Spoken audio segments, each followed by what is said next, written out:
Two teams with totally different paths converge this Friday night. The 11-1 Perrysburg Yellow Jackets face off against 7-5 Olentangy Liberty. Now, if you're just looking at the records, you may assume that Perrysburg easily comes away with a win, but as Mike Jewell explains, there are no pushovers this time of year.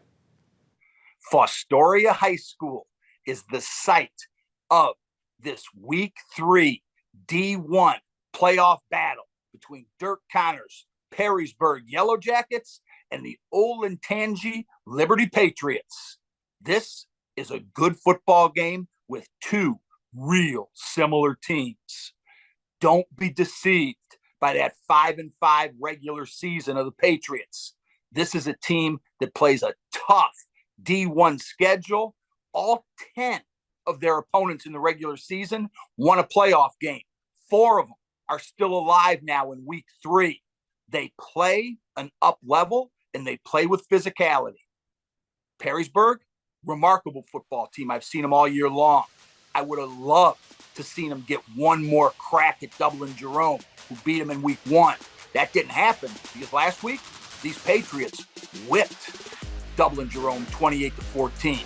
This is a big ball game, fun game this week. Let's look at it. Loved the Yellow Jacket execution in last week's 24-8 win over the Olentangy Berlin Bears. Explosive right out of the gates. 180 yards for Connor Wallensack. 11 of 14 passing for TJ Tackett. The offense was locked in for a brilliant, dominating first half performance. Grant Zimmerly and that offensive line are at the top of their game, and that creates the energy and confidence you need in D1 playoff football. Offensively, it was a huge step up from the week before against Findlay. Don't change a thing. Be proud of who you are and what you do. The Yellow Jacket defense has had back-to-back stellar performances in the playoffs, shutting down the Bears' running game that had been strong all year. I love the secondary play. Grace Swanson with the early interception. Mark McHugh and Gio Restivo and the rest, so solid. Liberty's better than Berlin, and they'll throw the ball more consistently. They beat the Bears with a stifling defense in Week 7. They take advantage of your mistakes, as they did with Whitmer in Week 1 of the playoffs. Region 2 is tough and balanced. I don't expect the Yellow Jacket game plan to change much at all.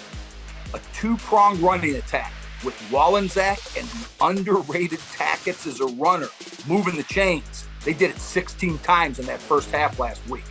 But I think the mid-range passing game, led by Jack Ford, could be a bigger part of this game. And I still love Wallensack as a receiver. Get out of the gates clean. This is another line of scrimmage where you impose your will, something that Perrysburg has continued to excel on this year. Zimmerly and that Jacket front must keep their eyes up and block gaps versus a 3-3 stacked front that's going to bring linebackers hard.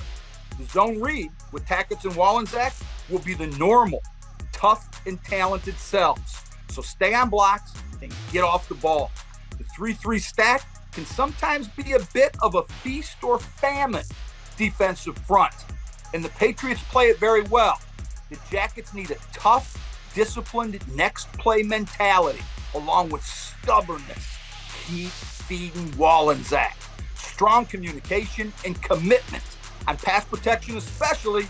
This is going to be the most physical game thus far for that Perrysburg offense, and the Jackets are ready.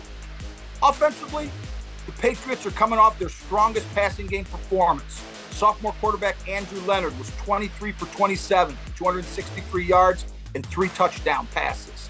The secondary needs to locate top receiver Alex Oakley. They are big, athletic, and rangy with their receivers.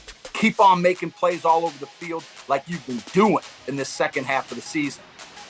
They've had different journeys, 11-1, 7-5. But this is D1 football in Ohio.